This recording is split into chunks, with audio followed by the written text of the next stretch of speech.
AI tools నేర్చుకుని passive income సంపాదించాలనుకుంటున్నారా? పూర్తి వివరాలకు సంప్రదించండి. నమస్కారం డాక్టర్ శ్రీ ఆచార్య అనంతకృష్ణ స్వామి గారు. నమస్కారం అండి. సో వీడియో స్టార్ట్ చేసే ముందు క్లాసెస్ ఎప్పుడెప్పుడు ఎక్కడెక్కడ ఉండే అవకాశం ఉంటుంది అనేది తెలుసుకుందాం. ఎందుకంటే చాలామంది అడుగుతూ ఉన్నారు. సబ్జెక్ట్ మీద అవగాహన పెరిగింది, దాంతోపాటు అదొక వ్యాస్ట్ సబ్జెక్ట్ లాగా వెళ్ళిపోయిందండి. Thank you. మనకి ఇప్పుడు 2024 అండి. మనకి 19 మే నుంచి ఈ మేలో మనకి 19 హైదరాబాద్ క్లాస్ అండి. 2 జూన్ వచ్చి విజయవాడలో ఉంటుంది. 9th జూన్ వచ్చి అనంతపూర్లో అండి. 23 జూన్ వచ్చి విశాఖపట్నంలో ఉంటుంది. 30 జూన్ వచ్చి తిరుపతిలో ఉంటుంది. 7th జూలై వచ్చి రాజమండ్రిలో ఉంటుంది. ఇది కాకుండా మనకి ఈ మేలో 28, 29, 30 మనకి గోవా సెషన్స్ క్లాస్ ఉంది 3 రోజులు. వీలైనంత తొందరగా ఎన్రోల్ చేసుకోండి, ఎందుకంటే చాలా రష్గా ఉంది సమ్మర్ కాబట్టి. అవును, గోవాలో మీ పిల్లలు కూడా మీరు తీసుకొని బాగా ఎంజాయ్ చేయాలి. బాగా ఎంజాయ్ చేయాలి అనుకున్నటువంటి వాళ్ళు, అంటే ఒక సమ్మర్ వెకేషన్లో 3 days క్లాస్తో పాటు ఫ్యామిలీ అంతా ఎంజాయ్ చేయాలనుకున్నటువంటి వాళ్ళకి health, wealth, abundance. Yes. So వెంటనే ఎన్రోల్ చేసుకోండి. థ్యాంక్ యూ అండి. Thank you so much. Thank you. So previous వీడియోలో మనం డిస్కస్ చేసుకున్నటువంటి టాపిక్, పిల్లలకు కూడా ఈ మనీ గైడెన్స్ అనేది ఏ విధంగా ఉంటే సబ్జెక్ట్ పిల్లలు కూడా అలవర్చుకుంటారు, దాంతోపాటు సేవింగ్స్ మీద కూడా వాళ్ళకి అవగాహన కలిగేలా చెప్పారు మీరు. And it's a career path అని, నో డౌట్. ఎవరైనా సరే డబ్బుకు సంబంధించిన సబ్జెక్ట్ తెలుసుకోవాల్సిందే, ఆప్షనే లేదు. Thank you so much for the knowledge. 621వ మనీ మంత్ర వీడియో, ఈ వీడియోలో ఏం చెప్తున్నారు? ఇప్పుడు మనం ఇన్ని రోజుల నుంచి మనం డబ్బు గురించి మాట్లాడుకుంటున్నాం, డబ్బు గురించి చెప్తున్నాం. అలాగే డబ్బు తప్ప వేరే ఆలోచనలు లేవు. కానీ అసలు మీకు ఒక ఆలోచన మనం కనుక వాళ్ళ లోపల క్రియేట్ చేస్తే అసలు డబ్బు పట్ల ఎంత అవగాహన ఉంది, ఎంతవరకు అవగాహన ఉంది అనుకున్నప్పుడు ఒక 3 క్వశ్చన్స్ వస్తాయి మనకు. ఓకేనా? ఒకటి ఏంటంటే, మీకు ఎంత డబ్బు కావాలి? ఓకేనా? మీకు ఎంత డబ్బు కావాలన్నప్పుడు ఆలోచనలు పడిపోతాడు మనిషి. ఎంత డబ్బు కావాలి అనగానే ముందు ఆలోచన వస్తుంది మనకి. ఫస్ట్ నీకు ఎంత డబ్బు కావాలి, నువ్వు ఎంత కోరుకుంటున్నావు, నీ ఇష్టం ఉన్నంత కోరుకున్నావు అనుకోండి, ఏదో ఒక సంఖ్య చెప్పేయటం తప్ప కనీసం ఇంత కావాలనేది ఒక ఆలోచన ఉండదు. లేదా మీకు ఎంత డబ్బు కావాలన్నప్పుడు ఫస్ట్ మైండ్లో మెదిలేది ఏంటంటే తన అప్పుల గురించి తన అప్పుల గురించి ఆలోచిస్తాడు. ఎంత డబ్బు కావాలన్నప్పుడు తన అప్పుల గురించి ఆలోచిస్తాడు.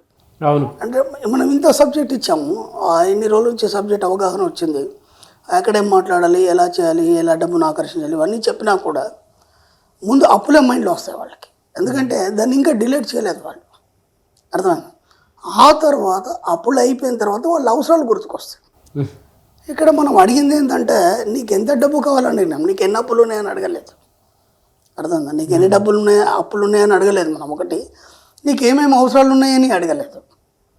కానీ ఫస్ట్ ఈ క్వశ్చనే కానీ మనకు గుర్తుకొచ్చేది ఇవి 2 తప్ప ఇంకా వేరే ఆలోచన ఉండదు మనకి. ఓకేనా? అంటే మీకు ఫస్ట్ ఎంత డబ్బు కావాలంటే, ఒక 1 కోటి రూపాయల, లేదంటే ఒక 50 లక్షల, ఒక 20 లక్షల, అంతకుమించి ఎవరు కోరుకునే వాళ్ళు లేరు. దాదాపు నేను నా క్లాసులలో కానీ, లేకపోతే నాకు తెలిసినటువంటి అట్మాస్ఫియర్లో కానీ ఎక్కడైనా ఏదైనా క్వశ్చన్ వచ్చినప్పుడు మీకు ఎంత డబ్బు కావాలని ఒక్కవేళ కనుక మీరు ఇమాజిన్ చేయమన్నా, లేదంటే మీరు కోరుకోమనన్నా, ఎంత కోరుకోవాలో వాళ్ళకి తెలియదు. అలాంటప్పుడు డబ్బు ఎలా వస్తుంది మీకు? అంటే మీకు ఒక క్యాల్కులేషన్ లేదు, నాకు ఇంత కావాలి, ఇంత అవసరమైతే నాకు ఇది సరిపోతుంది. లేదంటే ఏమంటారు, నాకు అవసరాలకు సరిపడే డబ్బు కావాలి. అవసరాలకు సరిపడే అంటే నీకు ఒక లక్ష్యం లేదు దాని మీద. మనం నిన్న లాస్ట్ వీడియోలో మనం కొన్ని మాట్లాడుకున్నాం. కోరికలు వేరు, లక్ష్యం వేరు అని చెప్పాను. దానికి దీనికి తేడా అయింది. లక్ష్యం ఎందుకు నెరవేరుతుంది, కోరిక ఎందుకు టైం తీసుకుంటుంది. అవును. లక్ష్యం అన్నప్పుడు నువ్వు ఖచ్చితంగా టైం ఉండదు, దానికి ఒక టార్గెట్ ఉంటుంది, దానికి టైం అనేది ఉండదు, తీవ్రత ఎక్కువ ఉంటుంది, కాబట్టి అది నెరవేరుతుంది. ఇక్కడ నీకు లక్ష్యం లేదు, కోరిక లేదు, ఏమీ లేదు, కనీసం అవగాహన లేదు డబ్బు గురించి, నీకు అది ఎలా వస్తుంది నీ దగ్గరికి? అర్థమవుతుందా? ఇది ఫస్ట్ పాయింట్. 2వ పాయింట్, డబ్బు సంపాదించడానికి మీరు ఏం చేస్తారు? ఇప్పుడు మీకు ఒక 20 లక్షలు మీరు అనుకున్నారు, నాకు 20 లక్షలు కావాలని అనుకున్నప్పుడు సంపాదించడానికి మీరు ఏం చేస్తారు? డబ్బు సంపాదించడానికి ఏం చేస్తారు? జాబ్ చేస్తారు. ఇది ఫస్ట్ మైండ్లో వస్తుంది. జాబ్ చేయడానికి ఓ జాబ్ చేస్తాం. జాబ్ అంటే ఎలాంటి జాబు? ఇప్పుడు నా అవసరాలను బట్టి కొద్దిగా మంచి జాబ్, మంచి జాబ్ చేయాలని ఆలోచన వచ్చింది తప్ప ఆ మంచి జాబ్తో 20 లక్షలు వస్తాయా? రావు కదా. రావు. నీకు బాగా ఎక్స్పీరియన్స్ ఉండి, ఒక కంపెనీలో ఒక 5-6 సంవత్సరాల ఎక్స్పీరియన్స్ ఉండి, ఇంకో కంపెనీకి వెళ్ళినప్పుడు కదా నీకు ఒక 60-70 వేలు 1 లక్ష రూపాయలు శాలరీ ఇస్తాడు వాడు. ఇప్పుడు ఆ 20 లక్షలు సంపాదించాలంటే నీకు ఎంత టైం పడుతుంది? 1.5 year పడుతుంది కదా. ఇంకా మిగతా ఖర్చులు ఏంటి? అవును కాబట్టి ఎలా సంపాదించాలో కూడా తెలియదు మీకు. అవును ఫస్ట్ డబ్బు ఎంతో కావాలో తెలీదు, ఓకే, అలాగే ఎలా సంపాదించాలో తెలీదు. మూడో క్వశ్చన్ ఏంటంటే డబ్బు సంపాదించడానికి ఏం చేస్తారు, డబ్బు సంపాదించడానికి మీరు ఎంత టైం తీసుకుంటారు, ఓకేనా? ఫస్ట్ ఏం అది, రెండోది ఇది మూడోది ఎంత టైం తీసుకుంటారన్నప్పుడు కూడా ఆశ్చర్యంగా ఇలా మనం ఆలోచించాల్సి వస్తుంది. డబ్బు సంపాదించడానికి ఎంత టైం ఉంటుంది, దానికి ఒక టైం ఉంటుందా? ఒక ఏడాది తీసుకోవచ్చా, ఇంకో 6 నెలలు తీసుకోవచ్చా?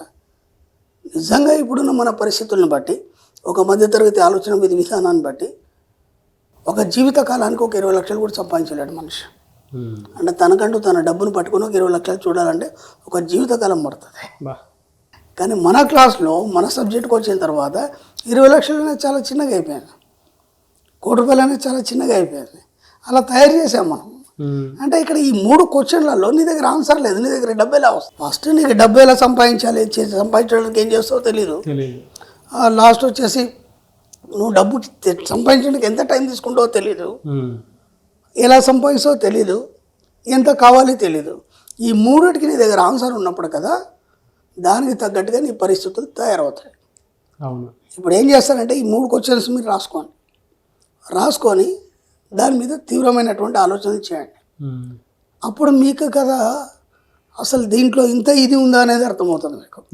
ఇప్పుడు మనం చెప్పడం కాకుండా ఏంటంటే తనకు తాను ఎక్స్పీరియన్స్ అయినప్పుడు ఏమవుతుందంటే మనిషి ఆ లోతుల్లోకి వెళ్ళినప్పుడు ఓహో ఇది ఇంత డెప్త్ ఉందా, దీనివల్ల ఇలా అవుతుందా, ఎక్కడ ఆగిపోతుంది, దాన్ని ఎలా అధిగమించాలి, ఓకేనా? ఎంత టైం పడుతుంది, ఇప్పుడు ఎంత టైం ఎందుకు పడుతుంది, అప్పుడు నీకే క్వశ్చన్కి ఆన్సర్ వచ్చేస్తుంది. అంటే దానికి దగ్గర స్కిల్స్ నీ దగ్గర ఉన్నాయా లేవా? స్కిల్స్ లేవంటే నువ్వు డబ్బు గురించి ఆలోచిస్తలేవు, అర్థమైందా? స్కిల్స్ లేవంటే డబ్బు గురించి నువ్వు ఆలోచిస్తలేవు. నీకు ఈ టైం లోపల నేను సంపాదించే నమ్మకం వచ్చిందా, స్కిల్స్ ఆటోమేటిక్గా వచ్చేస్తాయి, అర్థమైందా? ఎంత కావాలి అంటే నీ యొక్క అవసరాలు కాకుండా నువ్వు ప్రపంచానికి నువ్వు కోటీశ్వరుడని చూపించదలుచుకున్నావా, లేదంటే నీ కుటుంబంలో నువ్వు ఒక ఉన్నతంగా జీవించదలుచుకున్నావా, లేదంటే నువ్వు ఉన్నటువంటి ప్రెమిసెస్లో నువ్వు ఉన్నతంగా జీవించదలుచుకున్నావు, దానికి సరిపడా నీకు ఎంత కావాలి సరిపోతుంది. ఇది మళ్ళీ మీరే డిసైడ్ చేసుకోవాలి, ఇలానా అలానా అనేది మీరే డిసైడ్ చేసుకోవాలి, ఓకేనా? ఎంత టైం పడుతుంది, ఎంత కావాలి, ఓకేనా? ఒకవేళ ఇదంతా అయిపోయింది, మీరు అనుకున్న కోరికలన్నీ తీరిపోయినాయి, తర్వాత ఏంటి, దానికి కూడా మళ్ళీ మీరు డిజైన్ ఇవ్వాలి. ఇవ్వకపోతే ఏమవుతుందంటే ఈ 3 క్వశ్చన్ల దగ్గర మీరు ఎక్కడి దాకా అయితే వెళ్ళారో అక్కడ నుంచి మళ్ళీ రివర్స్ అయిపోతుంది మీ పరిస్థితి అంతా. అవును, నేను ఎన్నోసార్లు చెప్పాను, ఒకదాని తర్వాత కూడా మనం డిజైన్ ఇస్తూ బిల్డ్ చేసుకుంటూ వెళ్ళాలి. అలా ఎలా బిల్డ్ చేసుకుంటూ పోతున్నా కొద్ది ఏమవుతుందంటే మన జీవితం అనేది ఎప్పటికి కూడా ఇంకా ఉన్నతంగా తీర్చిదిద్దబడుతుంది. కాబట్టి ప్రతి ఒక్కరికి 3 క్వశ్చన్స్ వేసుకుంటే కదా మీకు డబ్బు మీద అవగాహన వస్తుంది, దాని విలువ తెలుస్తుంది, అసలు మనం ఎక్కడ ఉన్నామనేది మీకు ఏ పాయింట్లో ఉన్నారనేది మీకు తెలుస్తుంది. ఆ ఉన్నదాన్ని మీరు ఎలా ముందుకు తీసుకెళ్ళాలి, ఎలా డెవలప్ చేయాలి, దానికోసం మీరు ఏమేమి చేయాలి, ఎంత టైం తీసుకోవాలి, అవన్నీ కూడా మీకు అవగాహన వస్తాయి. డెఫినెట్గా సార్, ప్రతి ఒక్కరికి కావాల్సినటువంటి అవగతం చేసుకోవాల్సినటువంటి టాపిక్ ఆ 3 విషయాలు కూడా. అంటే 3 అడగగానే ఆన్సర్ ఉండదు కదా. అవును. ఎందుకు ఆన్సర్ ఉండదు అంటే వాళ్ళు ప్రిపేర్ అయ్యి లేరు. ఇప్పుడు మనం ఏమి అన్నీ చెప్తున్నాం, దీంతో అవసరాలు తీరుతున్నాయి. అప్పుడు మనం చెప్పే సబ్జెక్ట్ వాళ్ళ అవసరాలు తీరుతున్నాయి, కొంచెం అప్పులు తీరుతున్నాయి, అది కాదు కదా మన లక్ష్యం. నువ్వు ధనవంతుడు కావాలి కదా, ప్రతి పేదవాడు ధనవంతుడు కావాలనే లక్ష్యంలో అవసరాలు తీరితే సరిపోదు కదా. ఏ టైప్ ధనవంతుడు కావాలో నువ్వే డిసైడ్ చేసుకోవాలి. డిసైడ్ చేసుకుని దాని ప్లాన్ వేస్తే అప్పుడు విశ్వం ఇవ్వడం అనేది జరుగుతుంది. ఆటోమేటిక్గా నువ్వు వేసిన ప్లాన్కి నువ్వు ధనవంతుడు అయిపోతావు. దానికోసం కొత్త ప్రత్యేకించి ప్రయత్నం చేసే అవసరం లేదు. దానికి ముందు ఈ 3 క్వశ్చన్లు నీ మైండ్లో ఉండాలి. Thank you so much doctor Shri Acharya Antakrishna Swamy గారు. థ్యాంక్ యూ అండి. సుమన్ టీవీలో మీ పర్సనల్ అండ్ బిజినెస్ ప్రమోషన్స్ కోసం కింది నెంబర్కి కాంటాక్ట్ చేయండి.